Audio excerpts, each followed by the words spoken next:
Today we are going to run through a little bit about alcohol intake. Now, we all know that I am not one to say no to a G&T every now and then, and that is absolutely fine. You can absolutely include alcohol into your daily intake, not every day, but on occasion it's absolutely fine. It's not going to ruin your fitness goals, and you can still make progress while including alcohol and having a social life. So at the end of the day, alcohol is just another macronutrient, and to track this you can do it one of two ways. So if you want to track this as a carbohydrate, then you can divide the amount of calories in the alcoholic drink that you are having by 4, or you can track it as a fat and divide the amount of calories in the alcoholic drink you are having by 9. And then that way you will have your total amount of calories, and you can also use it to put it into your daily allowance of carbohydrate. So what I want to talk about first is a little bit about your drinking choices.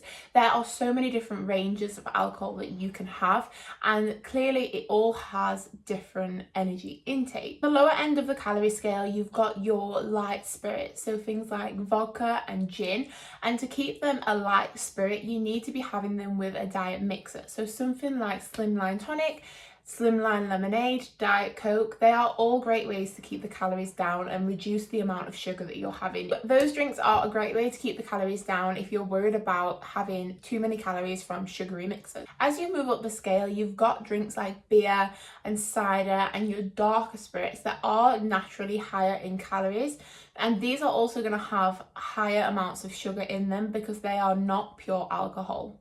And at the higher end of the scale, you've got things like cocktails, which, although yes, they taste absolutely delightful, they are often full of things like syrups and fruit juices, which are going to increase the calories in the drink as a whole, but also increase the amount of sugar that you're taking in. They also tend to actually have less alcohol in them. So realistically, you're getting a lot less for your money in terms of alcohol and calories if you choose to go for a cocktail over your lighter spirits. But this is not to say that any of those things are off limits. You can kind of have whatever you want to have. You just have to be smart about your choices and make sure that it is in line with your goals when you are making these choices. So for example, if you're going out and there's a cocktail that you really want to have, but you are on a fat loss plan, then it's worth giving it a second thought and maybe just having one cocktail rather than spending the whole night drinking cocktails. Just have the one and then move on to a slimline drink like your gin and tonics or like your vodka and Diet Coke. Realistically, we all know that calories in versus calories out is the biggest contributor in terms of alcohol. So if you have got a big weekend coming up and you know you're going to be consuming a little bit more than you would normally in terms of alcohol intake, then it might be worth cutting back on calories a little bit in the week, maybe by 100 or 200 calories a day, just to make sure that you've got a little bit of room for a little bit of extra fun from the calories that you actually want to have. In terms of actual alcohol intake, I wouldn't recommend doing this every single weekend. You are going to get into a restrictive, over-consuming cycle where you are always under eating in the week to make up for a big weekend, and that is going to put a halt to your progress and it won't be beneficial for where you want to be. Now, I am all for going out and having fun. I am all for a few drinks here and there. But realistically, if you are going out every single weekend and smashing the alcohol, you are going to see some detrimental effects in terms of your progress and your health. So the recommended safe limit of alcohol intake is 14 units per week. So that might be that you have 14 single gin and tonics spread over the course of the week. That would be a safe limit.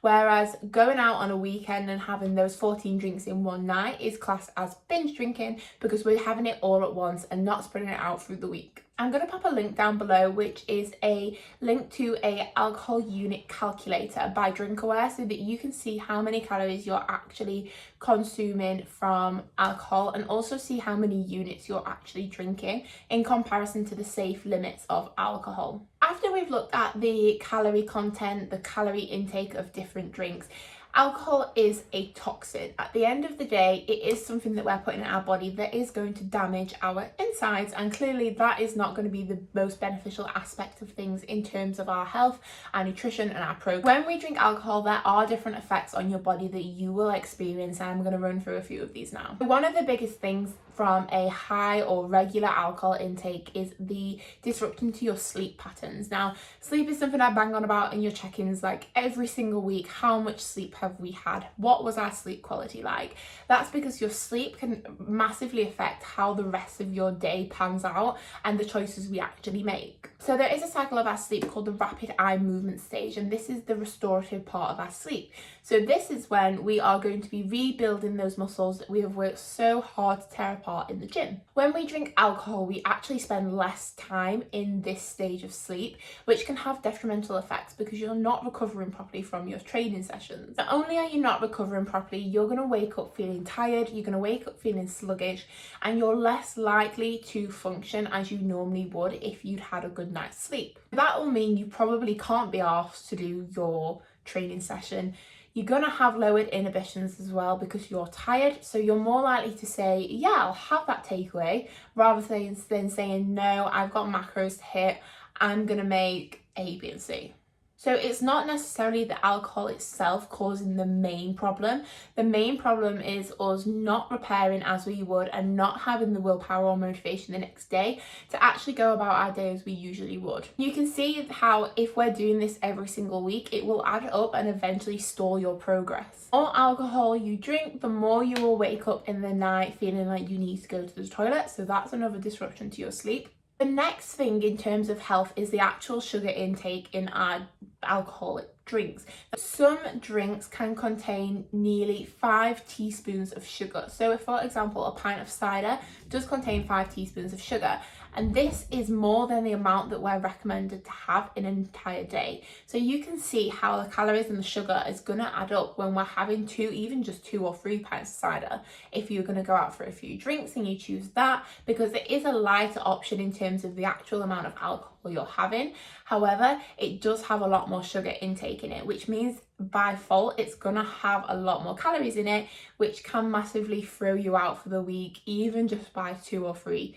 Sugar intake and the actual calorie intake from alcohol is known as empty calories because there is no nutritional value to alcohol in our body. All the body wants to do is to get rid of that alcohol out of our body because it is a toxin. Get the same benefit as if we were eating a lean source of protein or fruit and vegetables, because those calories are just being moved through the system in a way to get them out as soon as possible. Now, I don't want to use this as a scare method because, like I said, everything is absolutely fine to have in moderation.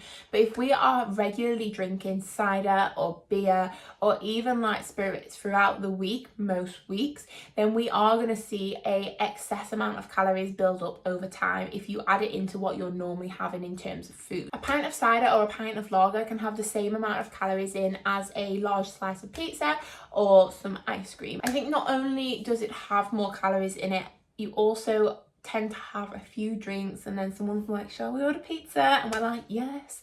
And we have that lowered inhibition again to say no to the food because we feel like we want it. But realistically, would we want that food if we weren't under the influence of alcohol? So it's not just the calorie intake from alcohol that we are having extra, it's also the calorie intake from the food choices that we make when we are under the influence of alcohol. It's going to add up over time and clearly you will end up being in a surplus eventually.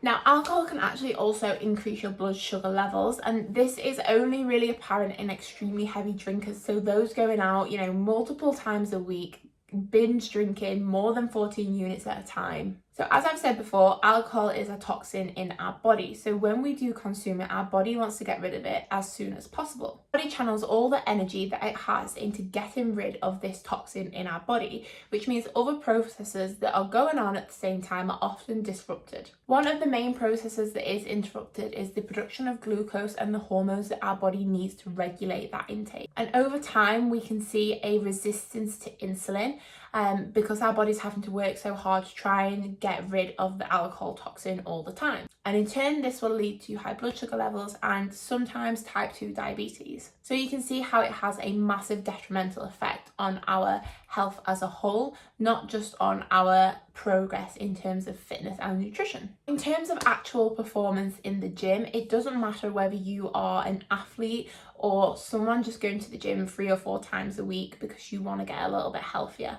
No matter where you are on that scale, it's important that you understand the effects on your actual workout performance and how alcohol can change the way that you work. The first thing that I'm going to say never go and do is decide to Go and do a hard workout session or any workout session when you have previously or recently, very recently, been under the effects of alcohol. This is just going to make those levels of dehydration a lot worse, because when we exercise, our body temperature rises, so we sweat a little bit more, but we are already dehydrated from the alcohol that we've had. So when we are dehydrated, our level of performance is already less, not to add in the amount of alcohol that we have had and the influence it could have on our performance. Now, this doesn't just mean going for a gym session straight after a bottomless brunch.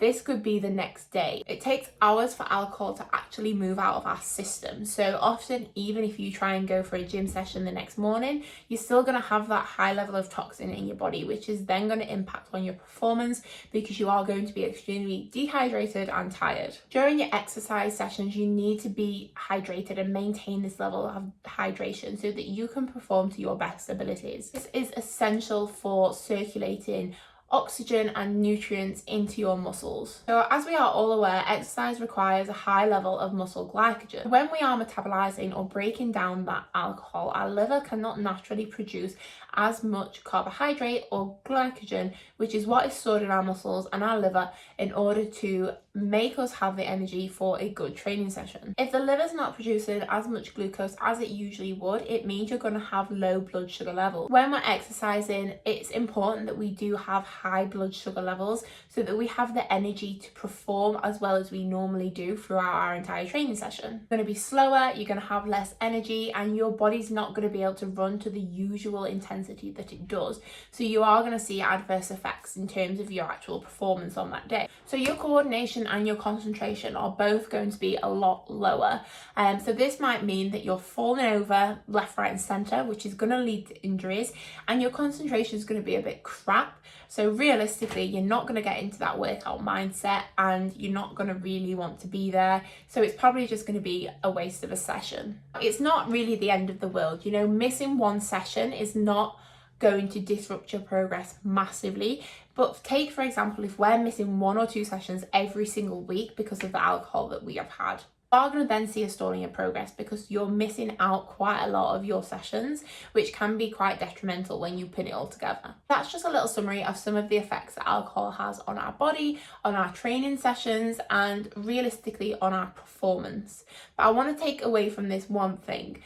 As with food, balance is everything, and it's okay to want to enjoy alcohol in moderation. It's okay to want to go out with your friends and have a night out, as long as you're not kind of making a habit of this every single week, you know, going out on a big binge drinking night Friday and Saturday every single week.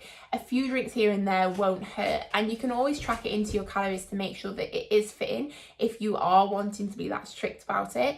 But as with everything, balance is key and moderation is absolutely necessary in every aspect of reaching your health and fitness goals. So don't stress too much about it. Just make sure that you are not going all out every single time you feel like you want to have a drink, because that is going to have adverse effects.